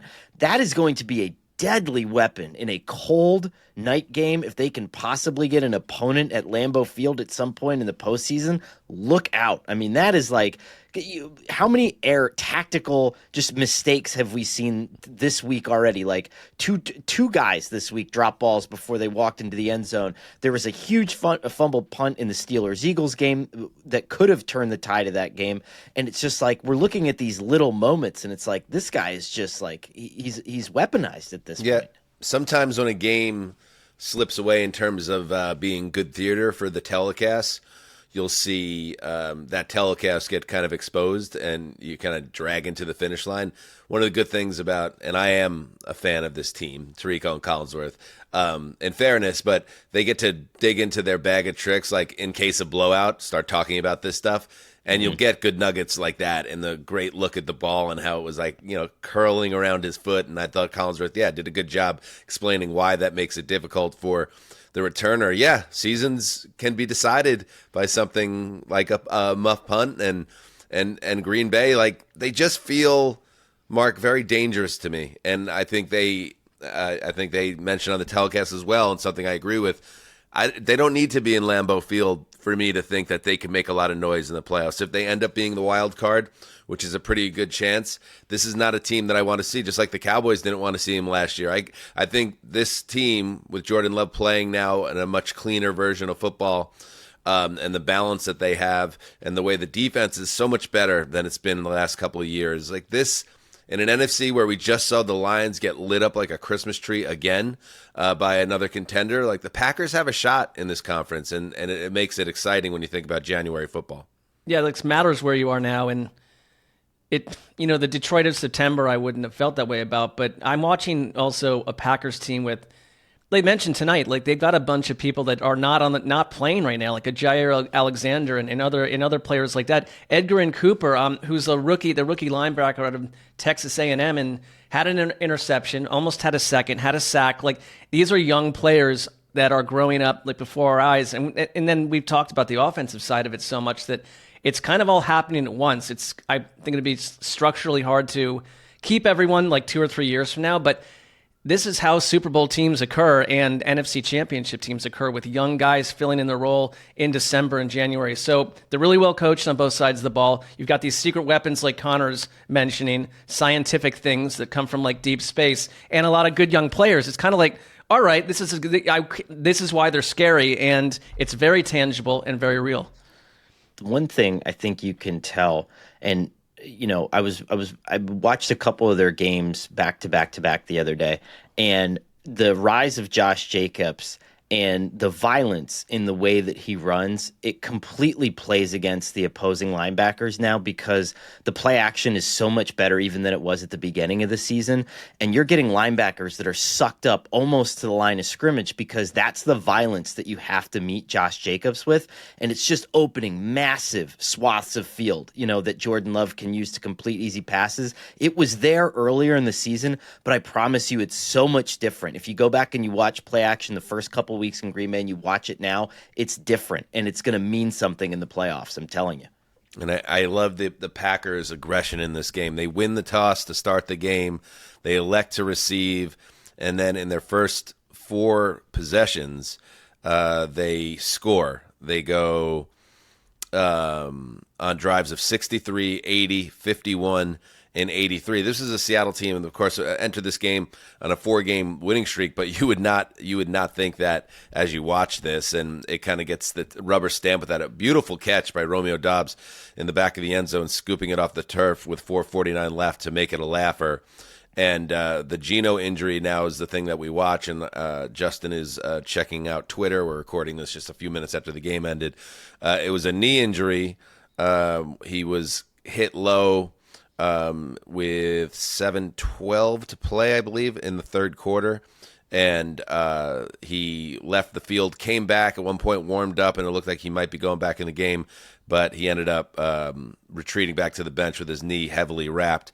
So I don't need to tell you that the Seahawks are sunk if Geno Smith misses a lot of time. Sam Howell has never been my favorite quarterback to watch, and in this game, it was pretty rough. It is a reminder, and even when they made a couple stops on defense in the second half, but when you have a backup quarterback who's not quite up to the challenge and he keeps throwing short of the sticks, it can be very, very frustrating to watch. So if this is the case, Seattle could be in trouble here if Geno's out for any extended stretch of time, but we don't know yet where he's at. Did anyone have a problem? It's 23-13. There's about 9 minutes and 40 seconds left, and Seattle has it at 4th and 5. They're at their own 37, and they punt. And I get it, in another time, at another point in the game, I wouldn't have a problem with that. But you're going to give the ball back to Josh Jacobs and to Green Bay, and the game felt over to me at that point with that decision to some degree. And they showed, McDonald walking up and down the field and kind of like hearing the crowd going utterly nuts. And I was like, I would have maybe been more aggressive there. How did that play out? What happened on the ensuing drive? They get the ball. Didn't they get a stop? They were stopped too, because that's where Josh Jacobs, I believe, was stopped on 4th and 2 after that. But they chewed more time off the clock. It's just like time really mattered there, and I think being aggressive mattered, but not everyone would agree. That was the first time that I ever saw a coach respond to crowd noise in real time, because you could see him mouth, "What do they want me to do? It's 4th and 5." And they were backed up deep in their own territory. But I've never seen it. I guess it was good camera work, maybe, right? But you go right from the cascading crowd noise to Mike. And I thought it was funny because he was taken aback by the reaction of the crowd, I think, which again is like something you don't really ever see before. But it was fascinating to watch him just be like, what do they want me to do? I have my backup quarterback. Yeah, it ended up costing them because Green Bay took over, had the ball for 7 plays, covered 45 yards of ground, and then got stuffed on 3rd and 2 incomplete pass where Reed slipped, and then they get stopped at 4th and 2. So it ended up costing them a little under 4 minutes in clock time. But I tend to think the reason why McDonald's in that spot is because he doesn't obviously trust the quarterback to make the throw that he needs to make there, and he was just he's kind of caught in between a little bit. And sure enough, they take the ball back after getting that stop, and 2 plays later, Hal throws a terrible interception that more or less kind of puts the game away. So, Seattle's certainly in a little bit of trouble, and we have an update here. This is from our buddy, developing news from Michael Sean Dugar, our Thursday compadre, Berkaj. Amham Brohal. Geno Smith has a knee injury. We'll do all the tests tomorrow, Mike McDonald says. Structurally, it looks like it's okay. He doesn't know whether Geno will have to miss time. Tests will determine that. Okay, so they think structurally he's okay, and now we wait. So let me take a look at this playoff picture, boys, before we sign off. Now that you got Seattle taking an L, losing their quarterback. And they've got the Vikings, Bears, and Rams. That Rams game is massive. All right, so Mark, you're Arizona Cardinals dreamer, you and Zumwalt, and they are 7-7, and behind Seattle directly right now, and Seattle is on the outside looking in right now at 8-6 with a game behind Washington. So, yeah. However, the NFC West, of course, is also the matter at hand for Seattle, which has 2 avenues to make the playoffs, and they're tied now with the Rams at 8-6. Look at the Rams. What a weird division that is. I feel like someone rises from the dead or like collapses into ashes every week. And this week it's Seattle's turn. So we'll see what happens. All right. Anything else, Connor? We're positive that you, after the draft, were allowed to drop a team and pick up another team. And me, 2 days after the draft, am not allowed to drop the Seahawks and pick up the Buccaneers. Oh, well, if we're extending the process to after games have been played, like if that's the case, then I'm gonna drop the 49ers. I could see where you're going with this. I created there was an issue in our fantasy league where all of a sudden, like everything locks at 1 p.m. on Sunday for good. You don't get to touch anything until after Monday. Sure. And so we had Ladd McConkey, who was out. And so the guy that I co-own the team with just texted the owner of the league. And it's a big money league. And he's just like, this rule is dumb. And the guy goes, you know what? You're right. And he just dropped a phantom player on the roster and gave us Josh Palmer in right before the start of Sunday Night Football. And everyone freaked the out. And so I can understand why you don't want to do this. And there needs to be a hard cap. But, this is kind of fun, though. Yeah. How about this? Hold on, I want to get involved. I'm sure I've got a I was going to say, on my list. Do we want to, just for fun, like after the Sunday games, any of us can make one more move? Well, yeah. It would be a more updated list. I think that's the advantage. We'd look less foolish. So if you want to make one move, do we have that? Do we have that list? How are we deciding though that out of pocket stupid draft we did or dumb draft? Yeah, so let's dig back in on this one.